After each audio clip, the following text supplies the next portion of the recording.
Hey guys, it's Random Travis here, and we are back with, I believe this is part 5?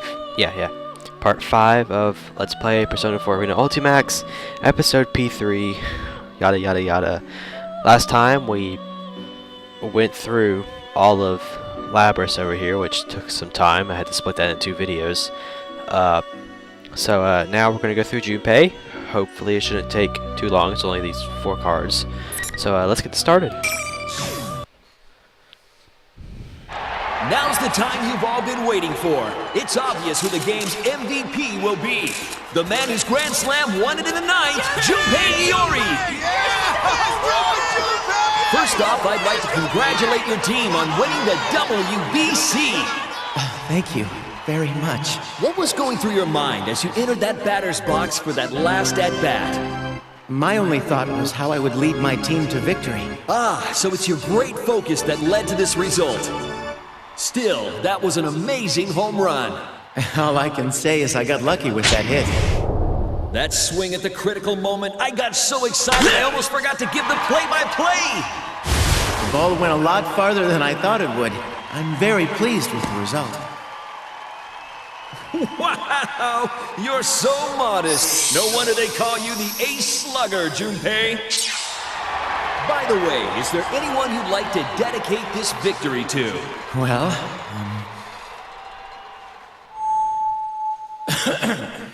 I'd like to dedicate that Grand Slam to my precious girl who's always supported me through thick and thin. I know that I can be a burden on you. I'm not the greatest, but will you marry me? Yasuo Inaba, end of the line. Yasuo Inaba. Sorry, sir, but this is the end of the line. I was dreaming. Okay, that was certainly interesting. So it was Chidori, definitely Chidori. Thanks so much for waking me up right at the best part. I step off the train at an unfamiliar station in the countryside with a little resentment towards the station worker. Yeah, I understand that, being woken up during the amazing dream. All you want to do is go back to sleep, but you know no matter how much you try, you're never going to be able to continue that dream. Let's see here. Man, that's a tough name to make out. How am I supposed to pronounce that? Oh, it's written out beneath the kanji. Kanji? Kanji. I assume it says It's kanji. Yasuo Inaba. Wait, where is this? Yasuo Inaba. It's not really that hard to pronounce. I'm not... Okay. Huh. Let's see what the shuttle train schedule is. Okay. I checked the train schedule and feel myself slipping into despair. Seriously? There aren't any more trains leaving the station? That was the final train for the night? Oh, I just sleep on the train. I've really done it now. Yeah, you have. The great feeling that I'd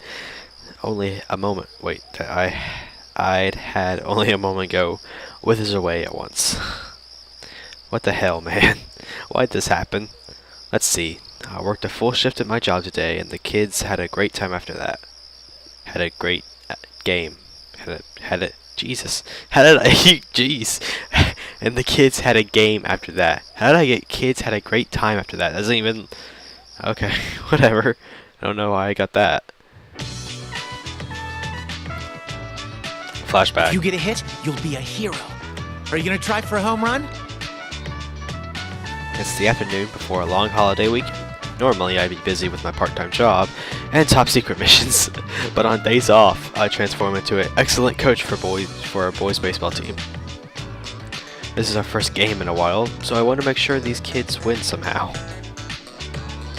The game's coming to an end, and we're one run away from tying up the score. I'm talking with... What? Goru? Sure, it's Goru. I'm talking with Goru, our cleanup hitter, who's getting too much of a swelled head over his position to actually focus on the game. Even if he could get in a clean hit, I'd never be able to do it. Never be able to do it like this. He'll never be able to do it like this. Of course I am. You made me the cleanup hitter after all. I'm making this a home run, no matter what. You go, kid. Watch your mouth, kid, or you'll scare the ball away. Now listen up. Don't try to act cool. Just play like you normally would. The team's counting on you. Okay. Guru stops boasting and turns toward the bench. The other kids are cheering Guru on at the top of their lungs. Goro, keep your eye on the ball. It's Goro, okay. You can hit it. The pitcher's totally freaked out. See, a hero doesn't just hit homers all the time. Even if you mess up, there's guys behind you waiting to help. Now loosen up and do your best. Gotcha! Goro's face loses the gruff facade. Why did I say facade? Jeez, what is wrong with me today? The gruff facade he had been wearing, and he begins to focus. There we go, that's how it should be. Thanks, Junpei. Hey, you're supposed to call me Coach, a screwball. Make sure you stay loose. I finish off by giving a bit of a hard smack on... What? That's not... He is a kid. Goro's butt with my bat before sending him off to the batter's box. Alright then.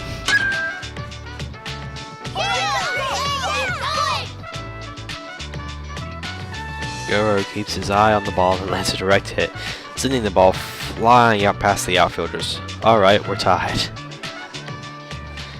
Goro is standing on second base with a huge grin waving to us.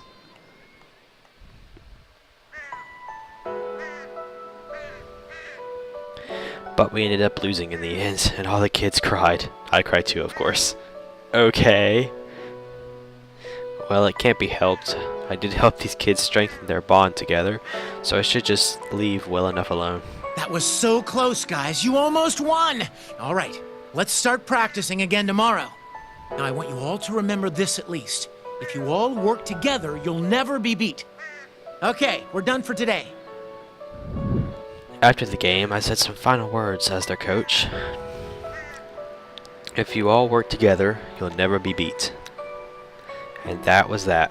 Man, even I think that was an awesome speech. Oh yeah. Thinking back on it now, I'm honestly proud I came up with it. I bet the kids are still carrying that moment around in their heads. Yeah, I'm such an awesome coach. It's really worthwhile volunteering for a kids team even after working the night shift. Because I'm still just underage. I'm not an official member of Mitsuru Senpai's Shadow Operatives, but I've been playing a very active part in some of their investigations. I get sent out from time to time to check on scenes where low-level shadow readings have been detected. Yeah, the missions are pretty plain, but I'm satisfied with them in my own way. Then again, when I do get sent out, most of the time it's nothing at all. But just like I told the kids, it's about putting out a constant effort every day. That goes for anything. It's not like I get these missions every day, so in the meantime, I spend a lot of time at my part-time jobs. Even though it's kids baseball, renting fields and paying for rides to away games gets surprisingly expensive. I gave up on that dream, but I love teaching baseball to kids. It's really fun. Man, it's like I'm finally starting to enjoy my youth after all this time. Crap, I'm starting to feel sleepy.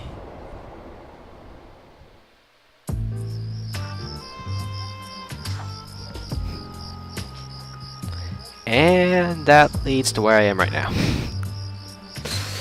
Not only did I completely miss my stop, but I can't even get back home. I'm in a tight squeeze here. How did I just fall asleep like that? I can't believe I slept through so many stops either. Seriously. Was there no one on the train to wake him up? Or are just people not that polite?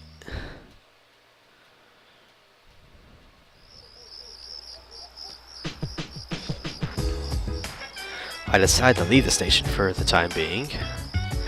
There's some basic vending machines outside and nothing else. What is a basic vending machine? That's actually kind of impressive. Crap, this is real bad. If something doesn't happen soon, it looks like I'm going to end up sleeping outside. What the heck am I gonna do now? Guess I better call somebody and hope. Why don't you go to the Amagi Inn? pull out my phone to call up anyone I can think of so I can get a ride out of here. But surprise, it's not on. I pray that the battery didn't die while I was on the train and hold the power button and it turns on. No, the battery's in the red. I might not be able to make a single call at this point. Things never turn out well when they're this bad, but suddenly my ringtone echoes out in this empty place. PPP, PPP. Hello? Finally! Hey, Junpei, what were you doing? I've been calling you this whole time. It's Yucatan. How long has she been trying to call me? Maybe she got dumped by a boyfriend and needs a shoulder to cry on or something. Wait, does she even have a boyfriend? She sounds really pissed for some reason, but she's almost always like this after all. The most important thing right now is charging this phone. Oh, hey, Yucatan. Can we not talk about that now? My battery's about to die. Hey, what's that noise in the background? It's super loud. Your phone's about to die? What's wrong with you? Mitsuru-senpai, Akihiko, Fuka, and Igus have gone missing. We're in a helicopter to find them. They're missing? A helicopter? We've looked in tons of places for them, but we can't find them. Anyway, where are you right now, Junpei? Hold on a second, this doesn't make any sense at all. Mitsuru-senpai and the others went missing, and now Yukatan's in a helicopter trying to find them? This is too much information all at once. I turn around to check the name of the station again. Somewhere called Yasoina something? I fell asleep on the train and missed my stop, and now I'm stuck out in the boonies. You're at Yaso Inaba Station? Why? Huh? Why is she so surprised? I don't even know why I'm here. Okay, fine, it's because I slept through my stop. Crap, Yucatan, the battery's going. Fine, just wait there. We'll come get you. I'm with Kenkun and Koro-chan, and we've got Labrys here too. She's Igus' sister. Huh? What was that? Lahu? Well, whatever. I'll just find a convenience store and... The phone died. I consider what I should do now, but then again, I'm worried about Mitsuru-senpai too. I'll just have to buy a cheap charger at the gas station or something, and call Yucatan back. Oh, where do you plan on plugging that charger in? This may be out in the boonies, but there's gotta be a convenience store open around here. I start walking along the road in search of an open store. After walking for some time, I finally see a familiar lighted sign out in the distance.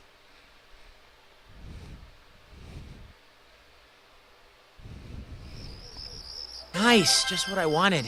I'm starving too, so maybe I should get myself something to eat. Finally, with some relief over finding a store, my step grows lighter. That's when the lights ahead suddenly go out. Don't tell me they're closed. What kind of convenience store isn't open 24/7 these days? No, that's not right. It's not just a convenience store, all the streetlights and lights in the houses have gone out as well. And somehow the people that I saw inside the store have all vanished too. Even more strange, it didn't get pitch black out. Everything's illuminated in a hazy red light. Is this fog? What the hell? There's something familiar about the sight of this town suddenly falling silent. It's hard to call it nostalgic, but it's just like that crazy thing I should have stopped 3 years ago. That should have stopped 3 years ago. The dark hour. Talk about deja vu. The first time I experienced the dark hour back then, I was in a convenience store. Akihiko-senpai rescued me that time. Oh, there you are, Junpei.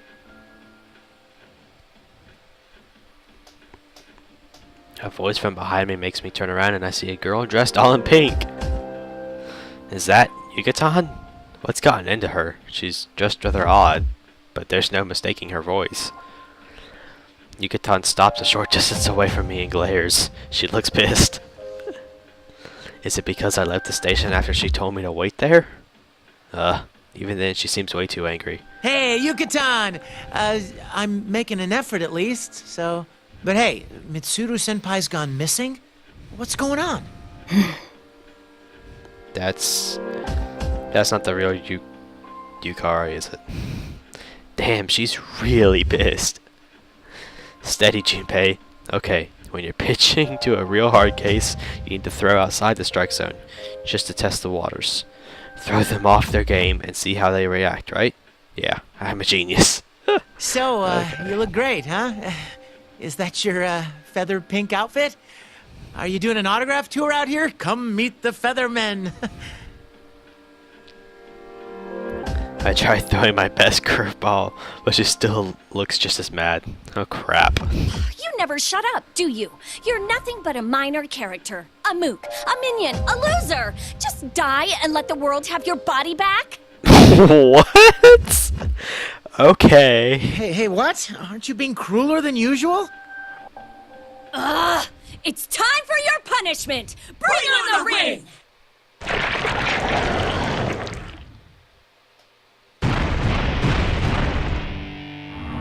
Yukaton suddenly raises one hand as she delivers that cheesy line. With that, 4 red pillars fall from the sky and stab into the ground around us, forming a fighting ring. I don't know what's going on, but this suddenly feels really dangerous. Yeah, of course. Seriously. Of course it does. I place my bag on the ground, I then pull out my favorite bat and take a cautious stance.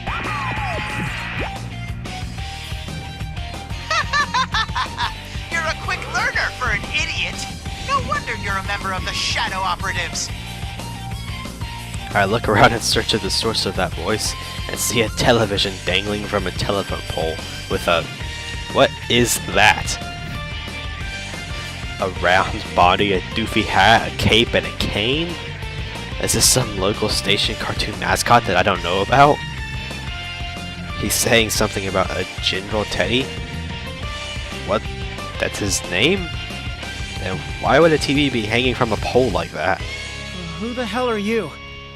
I don't know what's going on, so you better explain yourself. If this is some prank show, it's not funny. You really are a yappy idiot.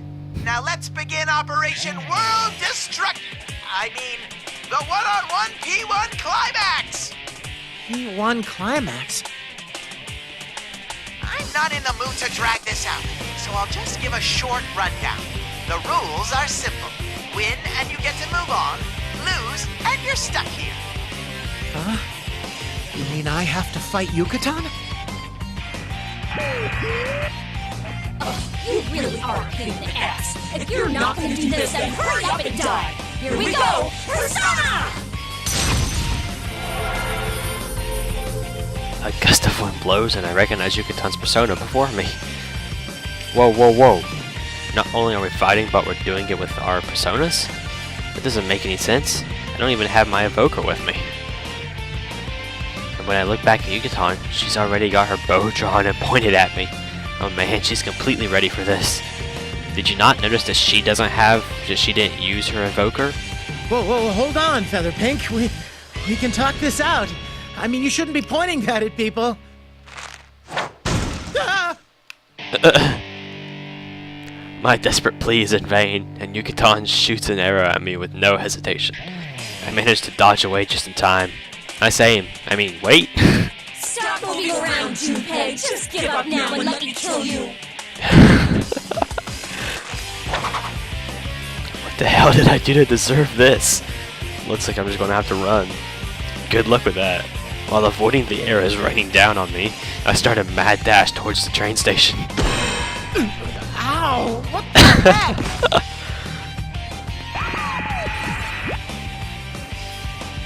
That's what I said! Only the victor can leave the area. Now hurry up and get this fight started!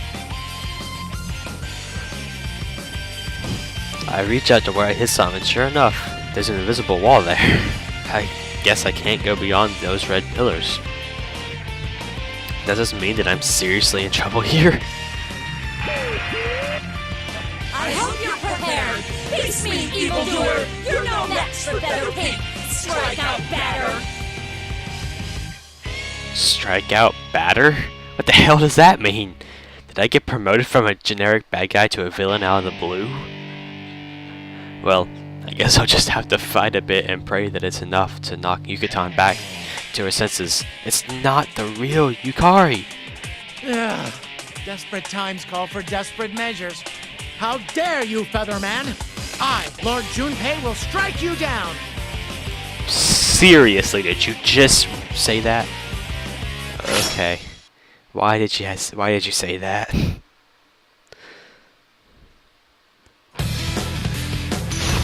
Alright. Second battle of the Let's Play. And I've never fought with Junpei before, so this could go horribly. We'll find out. Oh no, did I? Finally! I don't think I have. Fight!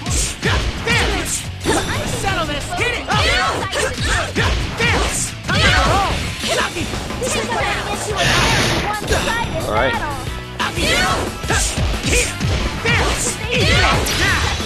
This is Push it. Settle this! Trismegistus! Trismegistus? That's how you say his persona's name? I never knew that. Battle been decided? Just Still standing. That almost got her. The opponents did their move. In the end, the victor was no surprise. Trismegistus. That is not an easy thing to say. The Mook wins! Keep that up and keep winning! Who are you calling a mook? Wait, Yucatan!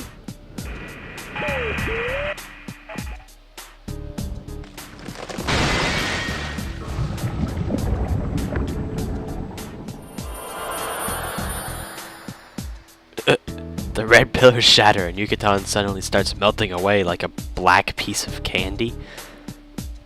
It's a disturbing image. Just then, what looks like golden grains of sand fly up into the air and flow across the sky.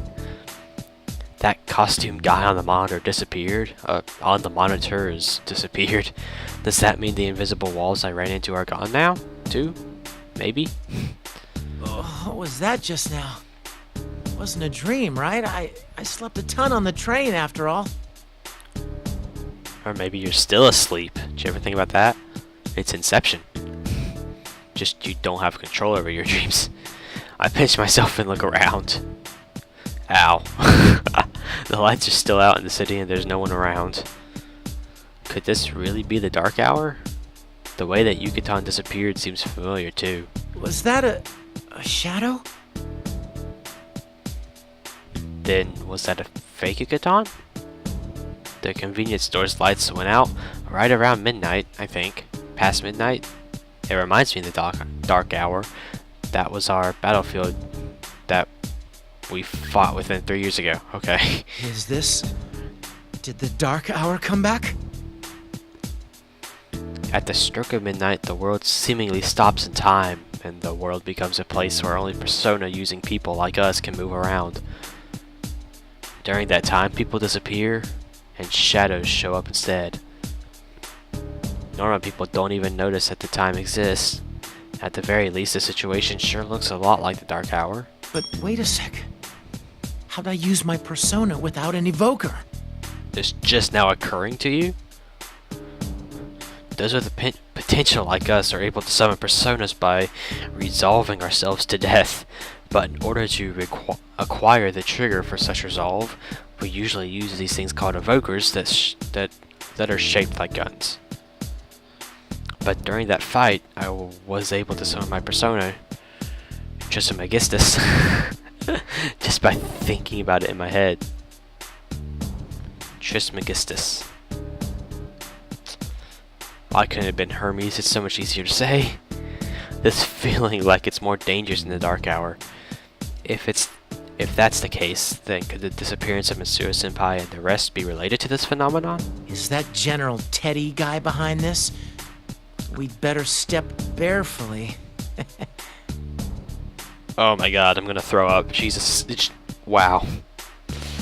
That costume dude told me to keep winning, but I don't know anything about this town. Well, just standing around here isn't going to do me any good, so I guess I should head back to the station for now. That's where the real Yucatan told me to wait. Let's see here. Which way was it? I start walking back the way I came, but something's obviously wrong. I mean, I don't think it took me this long to get from the station to the store, and it might just be because of the fog, but the street poles and streets look distorted. A maze that changes every time you look at it. That in itself reminds me of the past.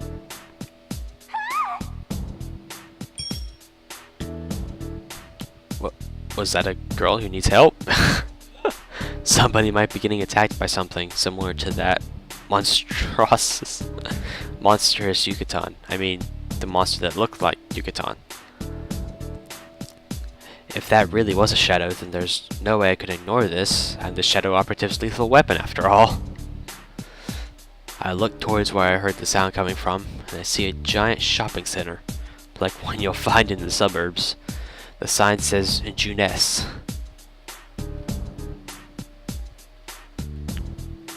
Oh, hey, I know that store. Every day's great. Okay. I don't remember that place from a moment ago, but I'm positive that I've heard that girl's scream. That girl's scream come from there. She needs me to rescue her. Okay. Hang on, I'm coming! Shadow Operative Junpei Iori is on the scene! I force open the stuck automatic door with my hand and almost trip over a number of things while I run into the building.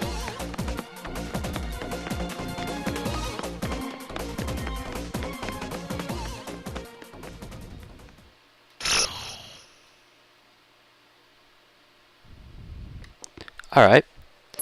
Well, that was certainly interesting. Let's see who we just unlocked. Margaret? Wait, Margaret? That's Margaret. The heck? That's interesting. Alright. Well, I guess we'll do that next, and probably a little more, because I can't imagine that that's very long. Remember to comment, like, and subscribe, and I will see you next time in part 6.